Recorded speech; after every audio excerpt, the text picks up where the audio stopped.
ng'ensonga yatuyisizza kwe kwongera ku nsonga ya put trade in order.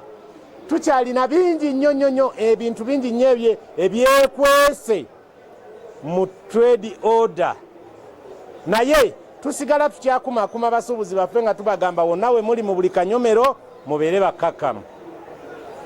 So enkola eno ng'ekyagenda mu maaso, tubasaba ba officials ba gavumenti naddala mu areas, mu cities, municipalities and towns okusigala nga mukyaholdinze enkola ya trade order. Lwaki eyimirira? Tukyali mu reconciliation ne gavumenti, abasuubuzi wamu ne gavumenti tukyali mu nteeseganya. Era wenjogerera essaawa eno tubadde ku Wakazi House mu lukiiko olwatuyitibwamu olunaku olwaleero n'abakulembeze bano ne komishona natutegeeza nti PS omukulembeze w'eggwanga alina gye yamutumyeko. Mu ngeri y'emu olukiiko ne lwongezebwayo, era essaawa yonna tugenda communicatinga ku deeti entuufu. Tukubira omulanga abasuubuzi baffe okusigala nga muli bakkakkamu, abo ababakolako impunity n'okubayisaamu amaaso n'okumenya bizinensi zammwe n'okubba ebintu byammwe, abalala okuba nga tebannaba bateekerateekera we mulaga. Tubasaba musigale nga mukyali bakkakkamu kubanga ekyo kye tuliko, essaawa zino kye tuliko. Tubasaba mulinde communication, naye bye babayisaamu ebyo tubimanyi, wabula mugezeeko okwengeginga abakulembeze bammwe ababasuubuzi mu buli region. Naffe tugezeeko okuriplayinga n'okunoonya concerned offices okulaba nga musobola okufuna obwenkanya mu nsonga eno.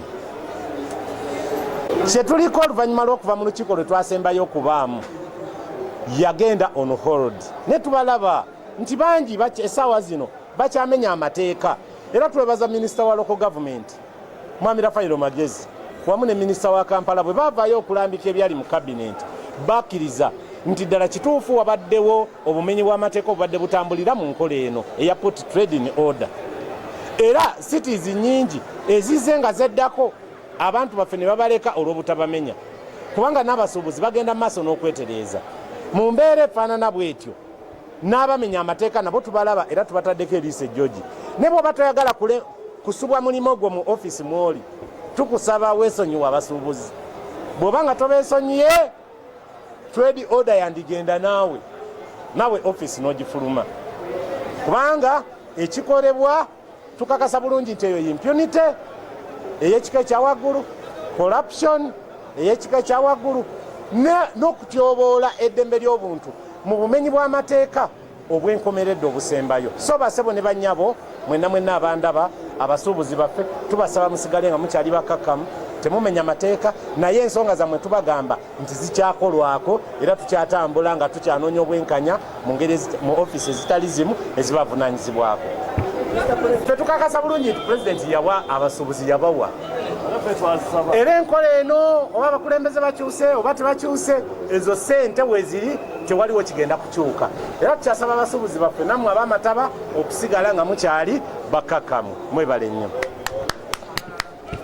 Akaseera kano ku kikwatagana ne ofisi za gavumenti ziri mu kaseera ka katuubagiro kye tugezaako okugamba, kuba omukulembeze w'eggwanga ali mu kulonda abo bagenda okuweereza nabo mu kisanja kino.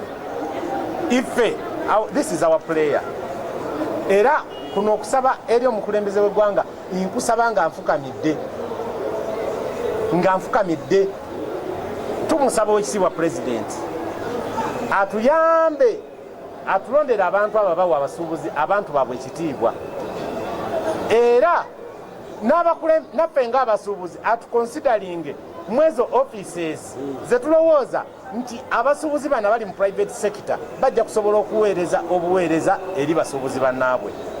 Eggwanga Uganda abantu abasinga mu bonna banneekolera gyange basuubuzi, naye kitukwasa ennaku okuba ng'abantu b'olonda ma office batulabanga mbwa bakolera mu kamera. So owekitiibwa pulezidenti nga nfukamidde wano kankozesa omukisa guno okusaba bw'oba olonda ku mulundi guno Pulezidenti Museveni bw'oba olonda tulondera abantu abagenda okuwa abasuubuzi ne bannayuganda bonna ekitiibwa, considering abantu baffe naddala konsidolinga abasuubuzi ffennyini basobole okuweereza basuubuzi bannaabwe ku lwa Katonda n'ensi yange nsigadde nze John Kabanda wa Hoima City Street Food Vendors Association mazire kuyika hanu sima Ruhanga abo kuyika association eno iba ofisi yafuta kandi bantangirire kurungi kwenda kumanyisa abasuubuzi bange ba Hoima ekizibu kyanye ekimu kutabana na town clerk kyali kintu kigenda kuwa nkujumi kandi bakarani bahaye hazabatembeya bulo wakakwata omutembeya wena nibamusasuza fine y'emitwalo 10 so nabweke kintu ekyo nkijumirira muno kandi nkongera kujumira town clerk wa Hoima City akakwata yatuyaho sente nti oluguudo lwa Kiryatete tujja kuyikaraho busagenda kutubinga tusasule esente za land free tuwasasula ngini ye receipt twamazire kusasula bakajobwire bwe kiro batwara ebintu byabasuubuzi byona so bafuirwa ebintu byabo kibakangiraho tina muno President Museveni hamu na Minister of Local Government akwatanizibwa ne obutale okujja kutaaha omunsonga muno kandi kusaba executive yafuta etwalo bujunanizibwa bw'okujja mu Hoima City okwongera okutolereza ebikorwa ebyo kandi tubikwate n'amaani awukan kusaba government local government transfer bwangu town clerk wa Hoima suubuzi ma district nafa abe Kalungu tuzze amanya mayanja Kenneth fewali erukaya mu kibuga ekikulu we muyita tulina obuzibu abasuubuzi tulina katale bulakati kanatale kafa akebulakati akamajje kayina abasuubuzi emidaala 35 ate erukaya bakoleramu tulina abasuubuzi b'ebintu ebyo bali mu ggoba abantu 500 kati 500 balu 10 lugenda kulaga wanga atakatale kayina emidaala 35 tugamba nti abantu bano abatanagobwa musoke muyimirize tuyina ebikubo at least okutereza ekkubo nga bwe mwalikoze era nga bwe mwatandise tusaba muyimirize kuba tukyali mu nteeseganya ne government ebikubo bino ebiri emanju nga eruka ya Mamondo Street n'eri Muzikalungu Town Council muyimirize tuli mu nteeseganya na government era kino anakyetantala nakigenda bubi ajja kugenda ne trade order bwabanga mukozi wa government ensonga zino zirimu n'obuli bw'enguzi titwagala buli bwanguzi era tubeetegereza abakola ensobi mwenna ewo batwala tuyinawo naye kye tusinga okulambikira ddala nti bannaffe bonna okwetoloola eggwanga be baagobye kati saawa zino obwa kulimino bwe muwulira obumenyi bw'amateeka bonna obuli mu ggwanga buli ku bantu abo abaagobeddwa abamu tebamanyi gye bava tebamanyi gye badda buli kimu kyabazitowereddwa tebalina kyakulya mwaba wa ssente za PDM ate zirina okusasulwa beewola mu buno busaako sente zirina okusasulwa tebalina sente za kusasula beewola mu banka beewola mu bumanerendo omuntu wa wansi awaayo ne national ID ne bamuwola emitwalo 10 nga bunaku azaayo mutwalo saawa zino alina kubeera mumenyi w'amateeka era pozi nga kimugamba nti n'amakomera mwatereezezza dda abantu bagenda kuddukira eyo era n'abaagobeddwa tugenda kusigala nga tubanja abantu abo we balaga kubanga mwalina kusooka kuteekateekera ggwanga abantu abo we balaga trade order eri mu constitution tujikiriza naye enkola gyakoleddwamu mbi era tusaba President Museveni sebo walayidde kiriza tutuule eyensonga esoke ekakane luka ya town council eyina oluguudo oba kigenda wa minister wa works balukola bubi bwe bakola oluguudo olwo bateeka emyala ebbali n'ebbali kuzibu kyawo wonna okudda wansi ku loditoolo enguudo ezo waggulu tebateekayo cover ate ne bateekayo pavers emmotoka zonna ezayimiriranga ne zisobola okugula ebintu by'abasuubuzi tezikyayimirirawo so twazikolera party paka yard wansi naye era zasukanga kugula ku bintu wano kuyimirira ezo zitambula ekiro nezimala nezigenda mu paka yard saawa zino tekiriiwo omuntu okuzimba ekizimbe ku kkubo ate alina kuba pavers works yateekawo ate asobole okukola ekizimbe emmotoka ye weesobola okupaakinga n'abantu okugenda okugulawo ebintu n'olw'ensonga eyo tuva waggulu nga tusaba gavumenti President Museveni ensonga eyo gitunulemu ate n'abasuubuzi bonna be tukiikiridde mulimu ne bannasala opaleta ab'emmwanyi ssebo tebasasulwa ssente za mmwanyi abantu bali eyo ensonga tetumanyi gye bagiwaaba ssebo bakuvumaganya abantu babanja bannasala opaleta zi ssente z'emmwanyi okwetoloola eggwanga lyonna era tujja kutuukirira ssebo pulezidenti tukubulire n'enkola eyo bwe tugenda ogikola kuba ne bana abasuubuzi basobola n'okukolera emmwanyi ne bazikugabira ng'obawadde obusobozi bonna ne batakuseera na mmwanyi naye enkola yakolebwa ekintu ekyo mbi nnyo era abantu babanja bali bali mu kolima ate babanjibwa banka beewola. Amayina gange niza Abbasi Lugumba Songolo nga ne mukulembeze w'abasuubuzi okuva mu kibuga Idinda. Ife ensonga yaife ya enforcement officer. Enforcement officer atawa amaani mangi ino okusinga bakamabe. Ife tuli eno Kampala tuli kutya amaani bakamabe pyesa atwala local government aye bwajja okutola abasuubuzi ajja n'emmundu nga 300 ezira kyoyogera ezira kyomuwabula nga ife abakulembeze b'abasuubuzi tugezaako okwogera naye tayikiriza.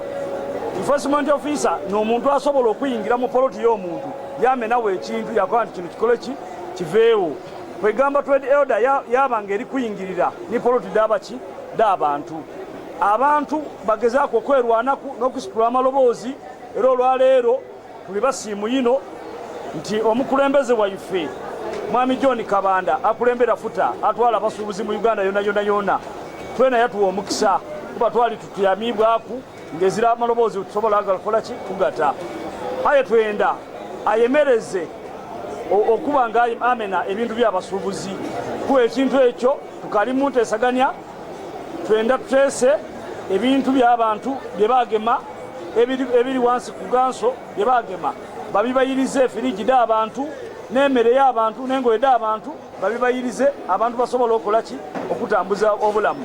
Abantu abaida ku site okumena ebintu baida kabiri nga abayibi akutaaku X yamala yakoba nti mpaye emitwalo 2 nkutole ku X obo babuyibi bwene tukoye embeera eyo mu Uganda. Twenanga President Museveni we yamaze okulayira abantu abagubuze bona abaire bali kuyiba sente babatoleku obuvunaanizibwa mu kifo mu kibuga Idinda batufuula nga abantu abazira bwe tusobola kutayi doboozi lyaife era wakoba nti onaakola ki omuntu yaida n'emaundi 300 n'emmotoka 4 yaida yakumenamena ebintu by'abantu yajja nabyo ebintu ebyo tibiyira enajjembaawo abakazi babanda ebintu byaibwe abawali bookya enkoko bona kabiri balumuukire Idinda n'abakoba nti bawandiikire pulezidenti waife owafuta ebbaluwa era bagimuwandiikira ebbaluwa yeeriwo yatuuse mu ofiisi ebintu byaibwe bye babatoolaku bikaali kubayirizibwa. Kale twenda ekintu ekyo kyemerere basooke bakiteeketeeke bulungi me bakikole ki bakiize mu bantu ng'abantu bakikoze eki bakitegeire era bateewo n'emisomo mwebalayo. Baagalayo ku bakazi erinnya n'eddoboozi Hajjat Hadija Nsubuga chairperson Mubende United Traders Association chairperson business community Mubende. Eddoboozi lyaffe nsaba lituuke era nga twegattira wamu wansi wa futa ate nga nsaba bbawa ripooti nti ffe ng'abasuubuzi e Mubende nze nga chairperson ne komiti yange twawandiikira bekikwatako ne tuwa copies ofiisi ya futa ne tugiwa RDC era twayitibwa mu lukiiko ne mbasaba ebintu bino wammanga. Nasaba nti abasuubuzi be bakola ekibuga be beezimbira ekibuga baweebwe chansi eyeerongooseza ekibuga.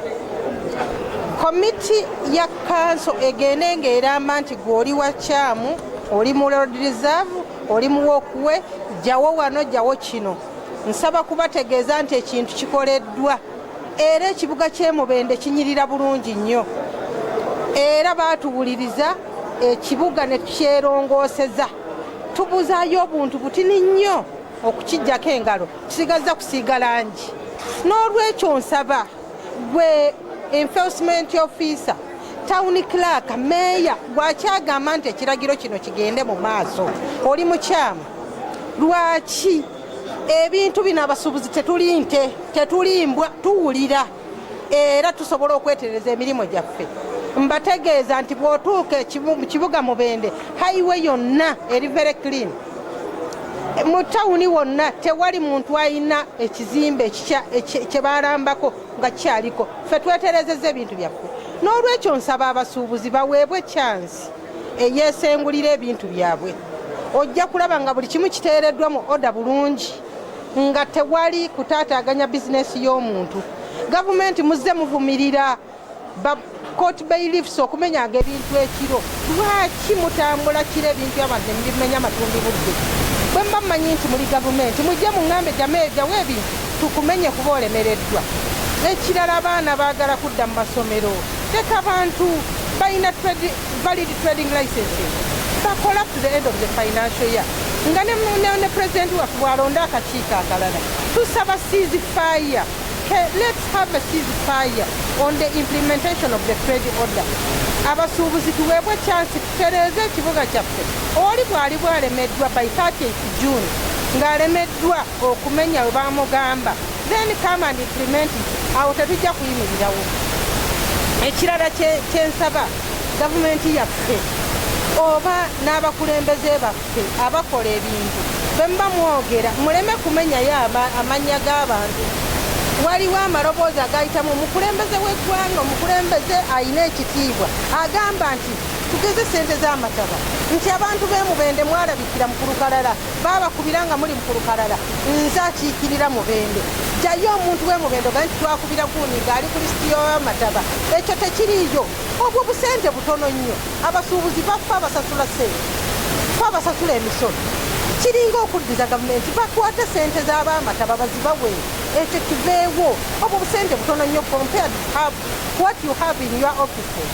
Nsaba bannanga abasuubuzi ffe abasasula emisolo ebintu ebimu kwatibwe bulungi. Tujja kweterereza ebiva byaffe, tujja kukola ne gavumenti, tujja sasula emisolo paka mugaye nti banayitukooyi. Naye bwe munaayonoona ebintu by'abantu manya nti abo b'omusolo bagenda kukendeera. Tugetusaba tuweebwe ekyansi tusigale nga tuwa emisolo nga bwe twemenyera ebintu byaffe nga bwe tusuubula nga bwe tukola. Mbyogedde byonna ku lwa Katonda n'ensi yange. Amannya abantu kyamugwanya twaha nga nze tuze wa Kabaale kandi ninye abantu abamwe abakukora bizinesi ez'amake. Ekiri Kabaale neki batawuni Kiraka administration officers bija barabyeho nk'iteeka bagira ngu ba traders abari ankuto burugeho ebiro nk'11 ibo bakwata omuhanda bija n'ebiro 11 bitakahikiri. Oshanga abana bingi abari Kabaale n'eminyeto myaka 21 abamwe bine n'emyaka 18 habwo kuba Kabaale nuko kugimanya neshozi emirimo yerimu mirimo nenche abana bingi nibeyi.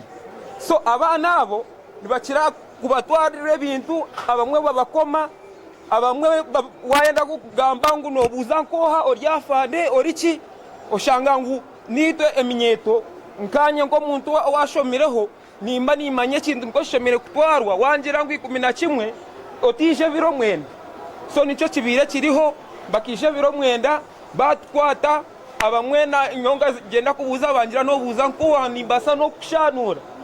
So ekiriho bagendera amateeka g'abantu bakuru enforcement officers aba leaders batagambe eki nyensa kare enforcement officers bakakora ekindi abwo kubariho n'abaana batakumanya ngu na trade order oshanga omwana atareba TV obumwe taine simu atakumanya ne kugenda misho.